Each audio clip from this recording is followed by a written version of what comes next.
qui a été Premier ministre, chef, et qui est un militant toujours présent partout. Merci d'être là. Mes salutations. Et Martine Ouellette, je vois député, je vois Stéphane Bergeron. Est-ce que j'oublie d'autres députés? Mathieu Dallarsy qui est là, peut-être j'en oublie d'autres. Yves Lessard qui est candidat du Bloc du côté de Chambly, en fait Belleuil-Chambly, le fédéral a enlevé le nom de Bordua de chez vous. Mais enfin, on va travailler aussi avec Yves. Et bien sûr, Catherine. Catherine, bonjour, content que tu te sois impliquée avec le Bloc québécois, avec la cause qui nous tient tant à cœur, qui est celle de faire un pays. Il va falloir bien expliquer aux Québécois pourquoi ils doivent voter pour le Bloc, le rappeler. Je commencerai par une blague qui n'en est pas une. En fait, il faut leur dire qu'on est dans un drôle de pays, hein, le Canada. Je regarde notre fleuve magnifique, et quand le poisson est dans l'eau, il y a de responsabilité fédérale. Quand il est hors de l'eau, il y a de responsabilité provinciale. C'est bien ça. Hein?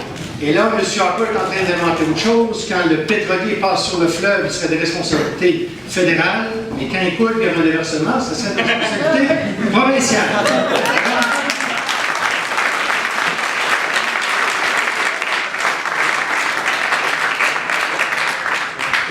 Voilà une des raisons, cette incohérence de ce système, de cette fédération, qui nous amène à dire qu'il faut que le Bloc québécois soit encore là, parce que le seul parti au Canada qui défendra les intérêts des Québécois, hein, on votera par intérêt pour le Bloc québécois, c'est ce seul parti, c'est les seuls candidates, les seuls candidats qui n'auront pas à faire des équilibres dans ce pays impossible qu'est le Canada, c'est-à-dire tenir compte de l'Ouest canadien, hein, l'industrie du pétrole nommément, tenir compte du Canada central, l'Ontario, qui souffre mais qui bénéficie de tous les investissements fédéraux de façon déséquilibrée. Je regarde juste les installations de recherche qui sont en Ontario, dont le Québec bénéficie pas. Et un député, futur député du Bloc, n'aura pas à s'occuper des maritimes, va s'occuper du Québec, des Québécois, de leur culture, de son économie, de ses investissements.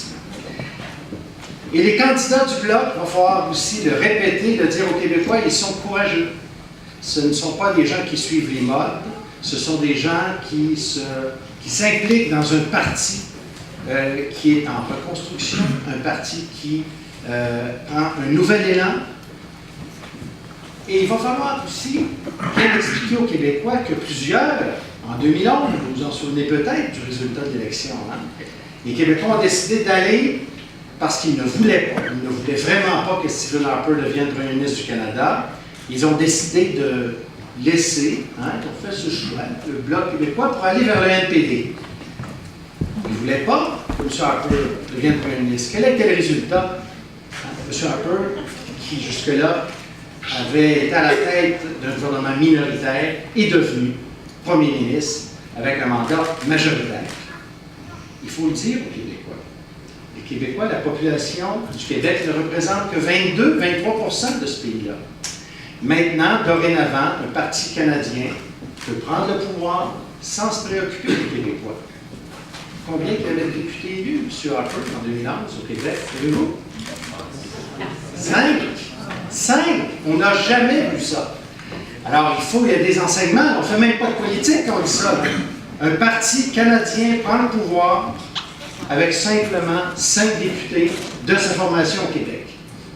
On n'a pas à se préoccuper des Québécois. On n'a tellement pas à se préoccuper des Québécois que vous vous souvenez que sur la question de la sécurité ferroviaire, ça commence à nous concerner pas mal, ça. On a vu ce qui est arrivé au lac Mégantic. Ça va faire 2 ans.